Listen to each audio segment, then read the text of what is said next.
एक गांव में कलवा नाम का एक किसान रहता था। कलवा बहुत ही लालची किसान था।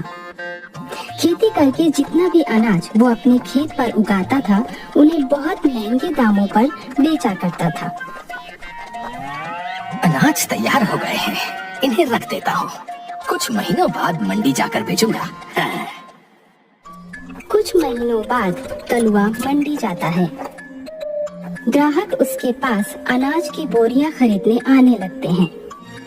जो दाम मैंने कह दिया उससे 1 रुपए कम नहीं करूंगा। लेना हो तो लो, वरना जाओ। अरे भाई, कुछ तो कम करो। हैं? इतने पैसे तो पूरे बाजार में कोई नहीं लेता है भाई।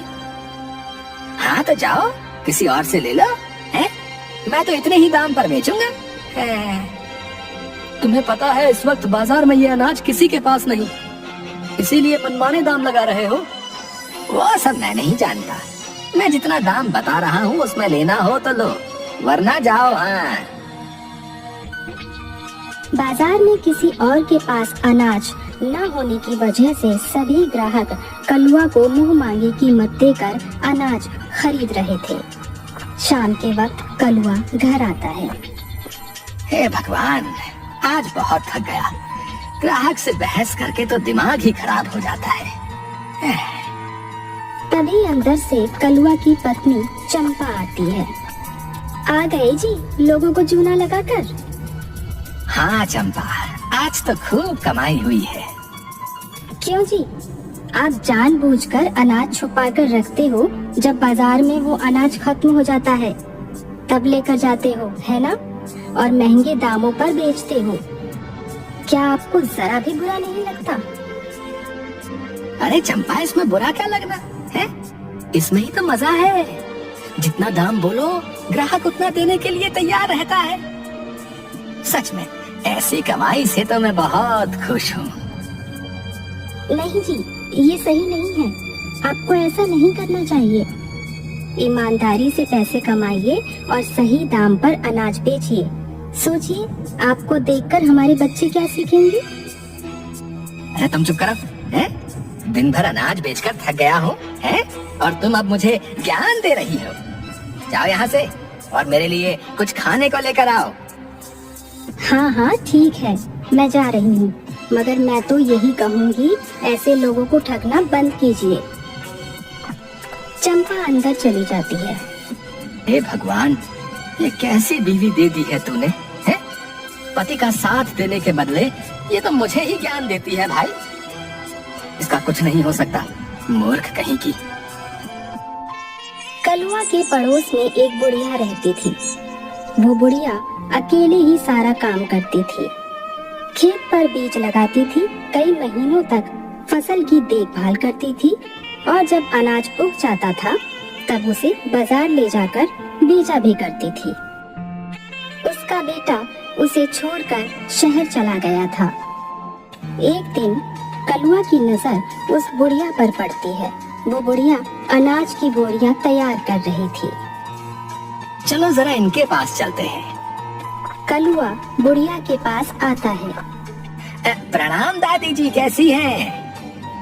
ठीक हूँ बेटा।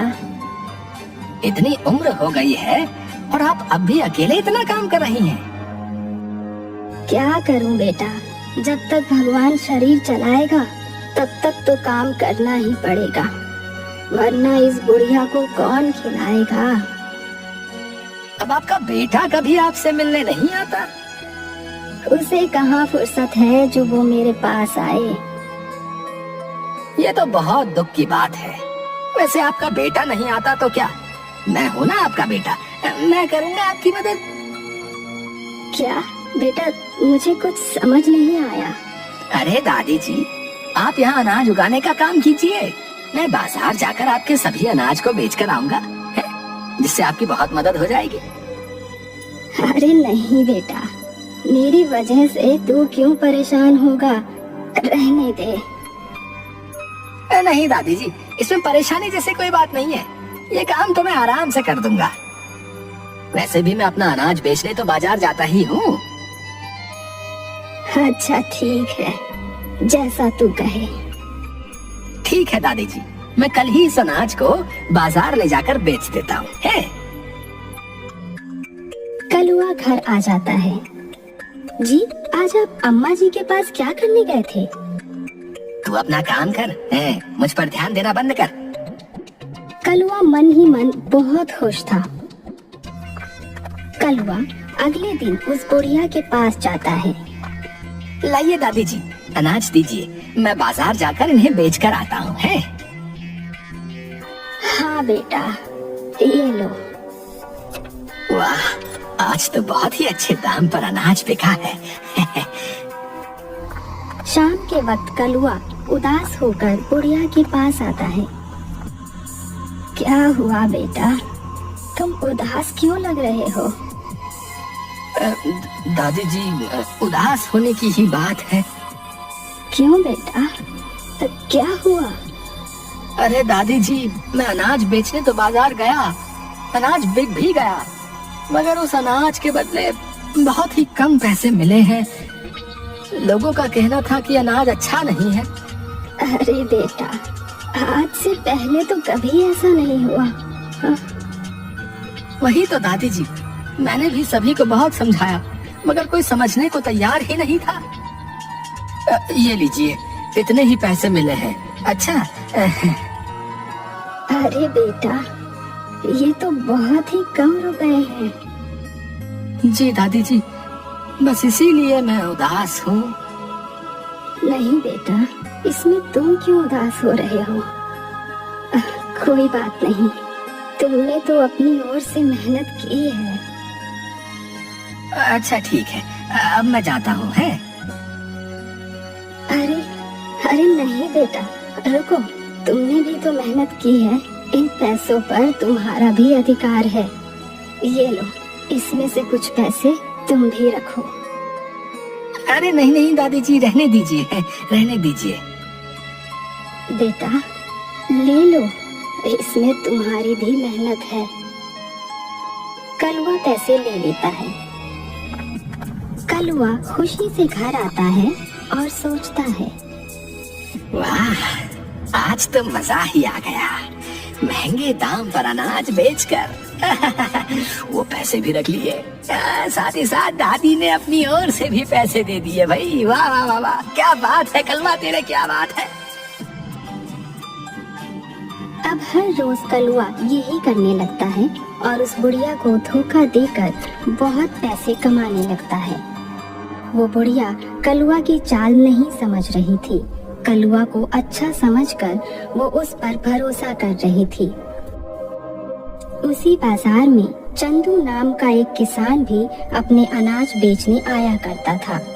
वो हर रोज कलुआ को अनाज बेचते देखता था। आजकल तो ये बहुत बोरियां बेचने लगा है, इतना अनाज तो इसके खेत पर उगता भी नहीं। तुम्हें पता नहीं क्या, ये अपने पड़ोस वाली दादी जी के अनाज को भी बेचता है भाई। अच्छा, ऐसी बात है।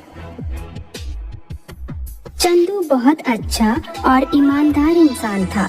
वो सोचता है, ये कलवा तो एक नंबर का दुष्ट इंसान है। जरूर ये दादी जी को कम पैसे देता होगा और खुद ज्यादा पैसे रखता होगा।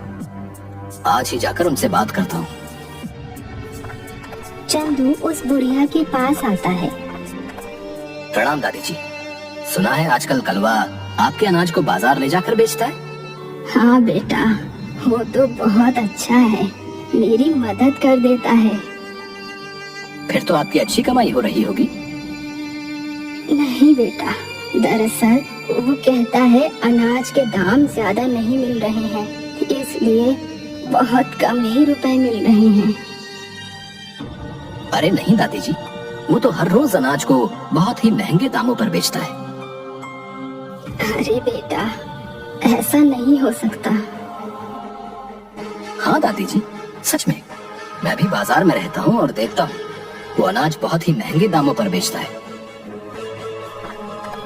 जब कलुआ शाम के वक्त बुढ़िया को पैसे देने आता है, तब बुढ़िया उससे कहती है, बेटा आज अनाज से कितनी कमाई हुई? अरे दादी जी, आज भी वही हाल रहा, बहुत कम पैसे मिले हैं, बहुत कम।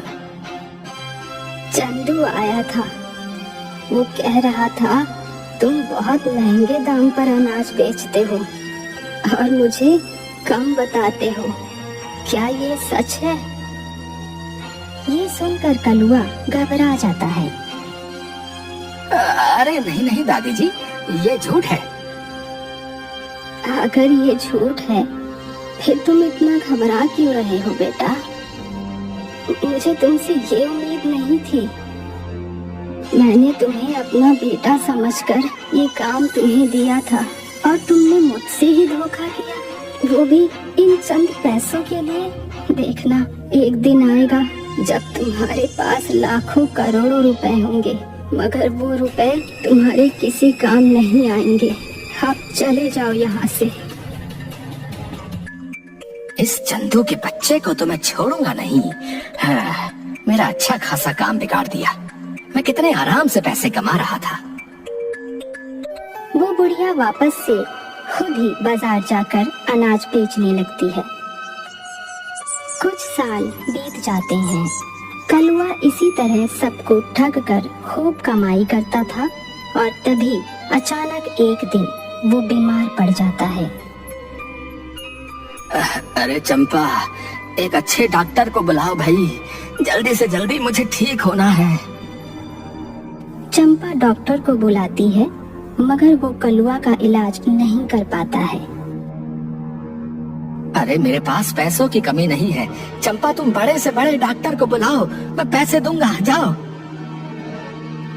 बड़े से बड़े डॉक्टर को बुलाया जाता है, मगर कोई भी कलुआ का इलाज नहीं कर पाता है। अरे चंपा, मेरे पास बहुत पैसे हैं, तुम मुझे शहर लेकर चलो, मैं वहाँ जाकर अपना इलाज करवाऊंगा। शहर में कलुआ का इलाज करवाया जाता है, मगर वहाँ भी वो ठीक नहीं हो पाता है। कलुआ वापस गांव आ जाता है और इसी तरह बीमार पड़ा रहता है। हे भगवान, मुझे ठीक कर दीजिए। मेरे पास इतने पैसे हैं, मगर एक भी डॉक्टर मेरा इलाज नहीं कर पा रहा है। हे भगवान, कोई रास्ता दिखाए। कई महीनों तक कलुआ बीमार पड़ा रहता है। वो अंदर से बिल्कुल टूट गया था। तभी कलुआ को दादी जी की बात याद आती है। दादी जी ने कहा था कि एक दिन आएगा जब मेरे पैसे भी काम नहीं आएंगे, और वो दिन आ गया। शायद मैंने सभी के साथ बहुत बुरा किया है, उसी की सजा भगवान मुझे दे रहा है। हे भगवान, मुझे माफ